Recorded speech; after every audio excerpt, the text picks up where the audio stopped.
It's time now for Perspective, and June is Pride Month, a celebration of the world's LGBTQ plus populations. It also serves to continue the fight for equality and justice for the community.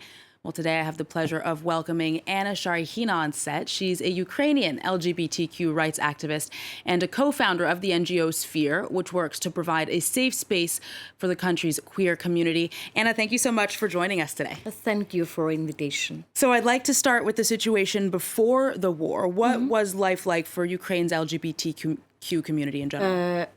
I live and work in Kharkiv, is near too close to Russian, but we have a lot of events, and we have safe space for LGBT people, LGBT plus people, and it was community center which called Pride Hub, and we 3 years we organized Kharkiv Pride.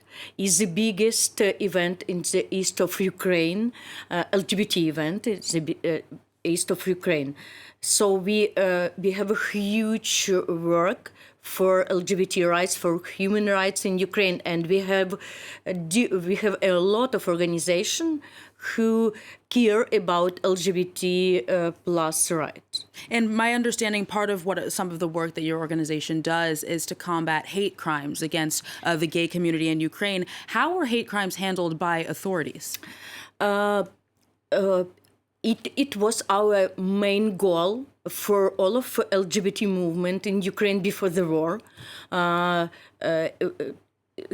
have a law, create and support a new law against hate crime, because in Ukraine we don't have good procedures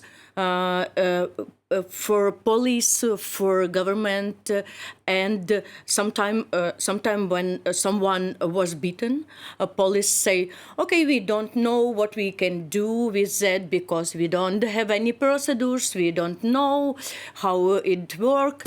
So we push a new text of law against hate crime, and it was really, really important for us. But Putin is coming. Did that law pass? Huh? Did that law pass? No, it just for in post, you know.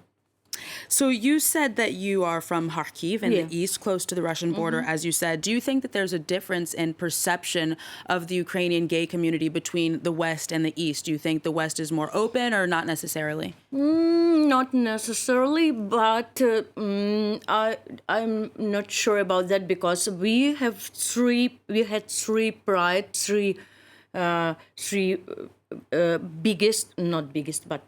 three prides in Ukraine: Odessa Pride, Kyiv Pride, and Kharkiv Pride, and sometime one time per 2 years it was Zaporizhia Pride.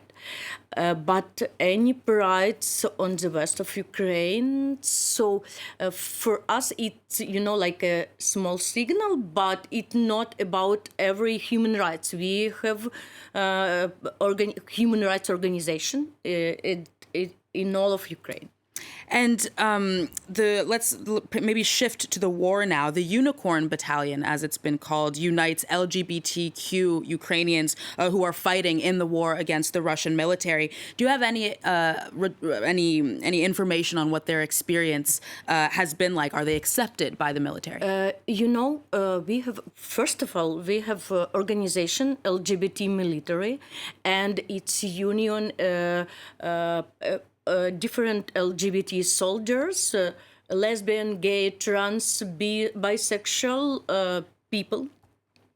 But war is not only in army, because war in Ukraine now, it is about information places. It's about volunteers, about economic issues, so on. So we have a lot of LGBT people in all of this field, and it is really important to be open. And our organization and other organizations, LGBT organizations in Ukraine, did a lot of work for different LGBT people who now can say, I am gay, I'm lesbian, I'm trans people. And no,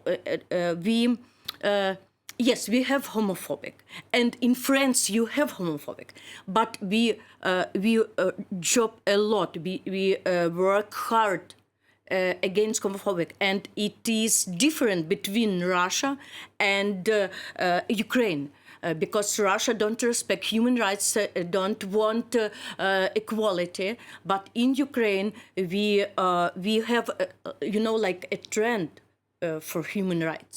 Do you think that the war, then, I think that there's been undeniably a lot of unity in Ukraine since the start of the war. Do you think that despite the obvious tragedy that is this war, that it will unite Ukrainians more in the future, including uniting straight Ukrainians with gay Ukrainians? In Ukraine, 24th of February, in Ukrainian mind, change everything. It is really this first bomb, a Russian bomb in Ukraine. Many people totally change her mind about support, about be open, be friendly to each other, and respect each other.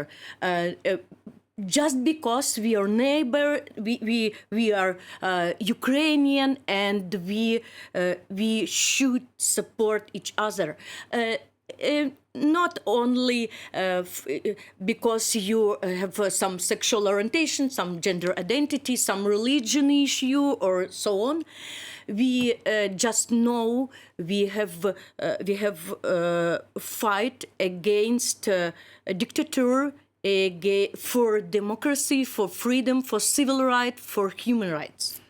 Well, Anna, on that optimistic note, we'll end there. That's all we have time for. But thank you so much for coming on the show today. All the best to you on your return to Ukraine and to your family and friends as well. Thank you. Thank you very much.